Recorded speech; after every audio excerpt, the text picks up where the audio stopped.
تعلن وزارة التربية الوطنية عن تنظيم مسابقة على أساس الشهادات لتوظيف أساتذة للالتحاق برتب أستاذ التعليم الابتدائي قسم أول، أستاذ التعليم المتوسط قسم أول، أستاذ التعليم الثانوي قسم أول.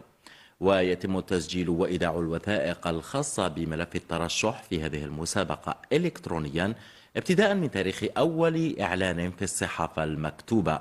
وتتم العملية حصريا على المنصة الرقمية للديوان الوطني للامتحانات والمسابقات عبر الرابط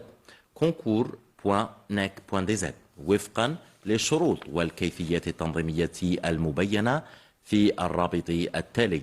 www.education.gov.dz.